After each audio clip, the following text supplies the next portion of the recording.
নমস্কার, welcome to Amazon study. চলে এসেছি অনুপাতের আবার একটা নতুন এপিসোড নিয়ে।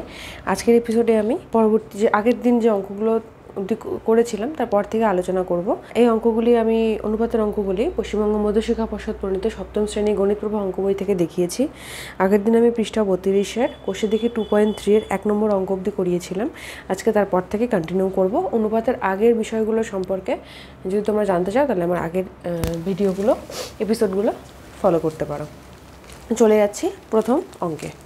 2 নম্বর অঙ্ক।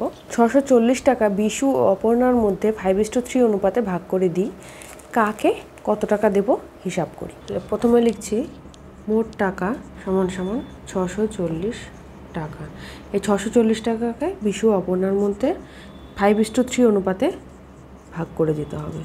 তাহলে বিশুকে দেব 640 গুণন 5/5 + 3, এটা টাকা।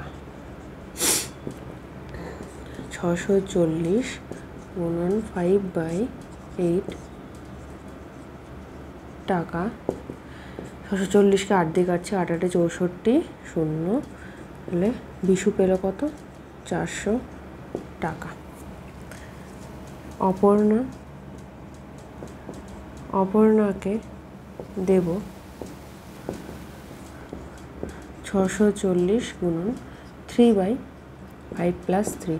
এখানে বিশুর টাকাটা বেরিয়ে এসেছিল, মোট টাকা থেকে বিয়োগ করলে অপর্ণার টাকাটা পেয়ে যেতাম, কিন্তু সেটা হবে না। এখানে এইভাবেই অপর্ণার টাকার পরিমাণটা বের করতে হবে। 640 গুণন 3/8 টাকা, 80 আসলো, তাহলে হলো 240 টাকা। উত্তর, প্রশ্নের অঙ্ক যেহেতু উত্তর তো লিখতেই হবে। বিশু ও অপর্ণাকে যথাক্রমে 400 টাকা ও 240 টাকা দেব। চলে যাচ্ছে 3 নম্বর অঙ্কে। এক বিশেষ প্রকার ইস্পাতে লোহা ও কার্বনের অনুপাত 49:1 হলে হিসাব করে দেখি এই প্রকার 250 কুইন্টাল ইস্পাতে কত কুইন্টাল লোহা আছে। 3 নম্বর অঙ্ক। মোট ইস্পাতের পরিমাণ সমান সমান 250 কুইন্টাল।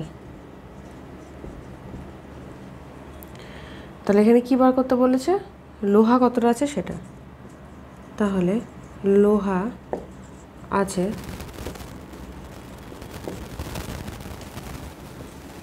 250 গুণন, এখানে লোহার কার্বনের অনুপাতটা হলো 49:1, তাহলে 49/49 + 1 এত কুইন্টাল। 250 গুণন 49/49-এর সাথে 1 যোগ করলে 50 হবে, কেটে দিচ্ছি, 5 আসলো, 5 9 45, 4 5 20, আর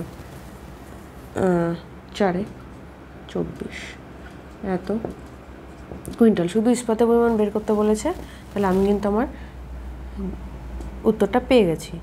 তাহলে 250 কুইন্টাল ইস্পাতে লোহা আছে 245 কুইন্টাল। চলে যাচ্ছে পরবর্তী অঙ্কে। কোনো বিদ্যালয়ে 143 জন ছাত্রীর মধ্যে শুধুমাত্র গান করতে পারা ও নাচ করতে পারা ছাত্রীর সংখ্যার অনুপাত 9:2। যদি আরও 3 জন ছাত্রী গান করতে আসে তবে গান করতে পারা ও নাচ করতে পারা ছাত্রীর সংখ্যার অনুপাত কত হবে? তাহলে বিদ্যালয়ে মোট ছাত্রী সমান সমান 143 জন।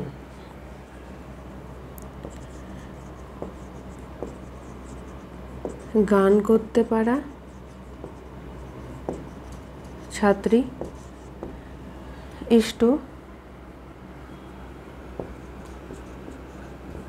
নাচ করতে পারা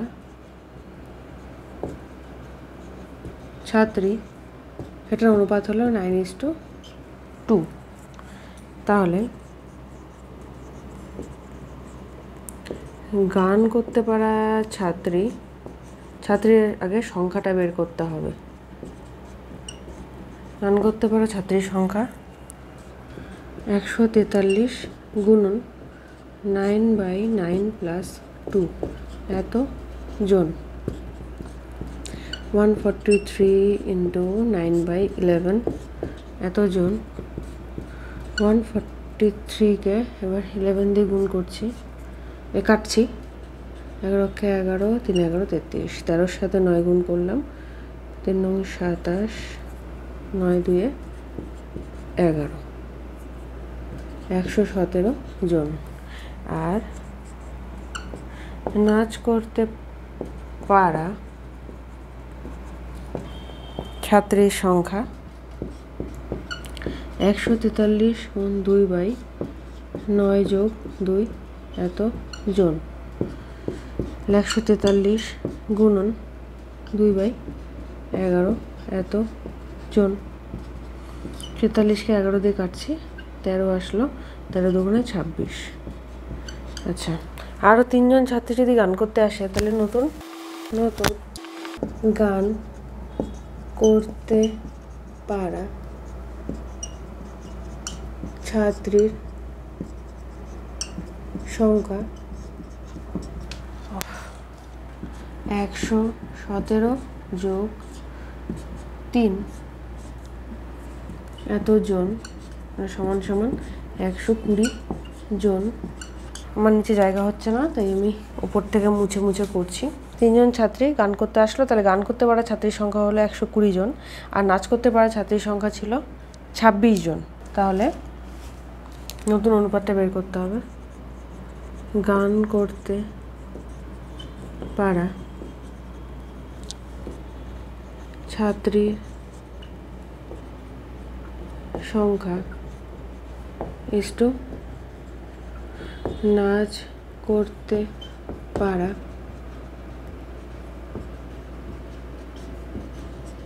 ছাত্রীর সংখ্যা সমান।